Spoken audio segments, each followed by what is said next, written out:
Las Vegas, Nevada. Dito nagaganap ang mga pinakamalalaking laban na nagaganap sa boxing na kung saan ay bumabaha po talaga ng pagkalaki-laking halaga ang bawat laban na sinasagawa rito.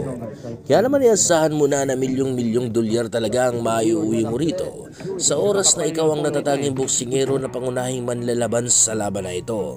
Ngayon mga idol, hindi na po kasi itong bansa na lamang ang nangangasiwa sa mga malalaking laban sa boxing na kung saan po ay nariyan na ang Middle East na nagpapakawalan ng pagkalaki-laking halaga para sa gayon ay makakuha ng laban na dito po sa kanilang bansa idaos ang laban. Na kung saan ay pinangunahan po ito ng The Zone Matchroom Promotion ni Eddie Hearn.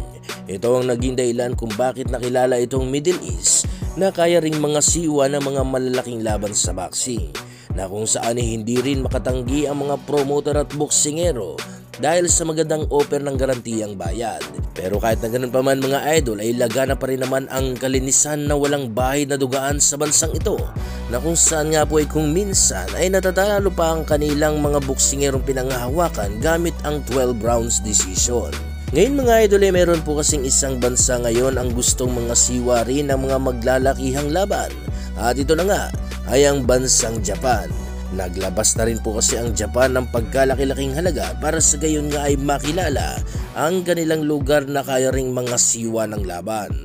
At pinangunahan nila ito ng paglaganap ng mga exhibition match mula sa mga malalaking pangalan. At sa katunayan nga po mga idol ay may nakaabang na pong laban itong ating pambansang kamao Manny Pacquiao sa bansang ito na gaganapin sa buwan ng Disyembre taong kasalukuyan. Pero kahit na ganoon pa man mga idol ay laganap naman po kasi ang dayaan sa bansang ito na pilit pong ginigipit ang mga boksingero na dumadayo sa kanilang lugar, kung saan ay pilit na pinapasuot ng hindi komportableng gloves sa aktwal na laban at sinasantabi ang mga kahilingan ng boksingero, lalo at kung ito ay kalaban ng kanilang kababayan. At higit sa lahat ay pilit na pinapahinto ang laban sa oras na nasa peligroso na ang kanilang kababayan. Kung tutuusin nga naman mga idol, hindi naman po talaga pang-ayawan pa ang arte ng mga Hapon na nakalaban ni Casimero, dahil kung sa bansang Amerika nangyari ang laban ng Yukinori Ogoni at Janrel Casimero mga idol, ay papahintulutan pa rin ang laban na ito sa kadahilanang hindi naman talaga sa mata napuruhan itong si Ogoni. May ilan-ilan pa nga pong mga idol na wasak na talaga ang muka dahil sa accidental headbutt, ay nagagawa pa rin ituloy ang laban dahil sa nagagawa pa naman po kasi nitong makita ang boksingero na kanilang kalaban. Ito po ang naging dahilan kung bakit naging bias na ang bansang Japan, na kung saan hindi sila basta-basta pumapayag na matatalo ang kanilang kababayan, lalo't kung meron naman silang magagawang paraan para mapahinto ang laban. Ito ang dahilan kung bakit nasilip na ng bansang Amerika itong Japan sa hindi malinis na pagtrato sa mga boksingero na dumadayo sa kanilang bansa.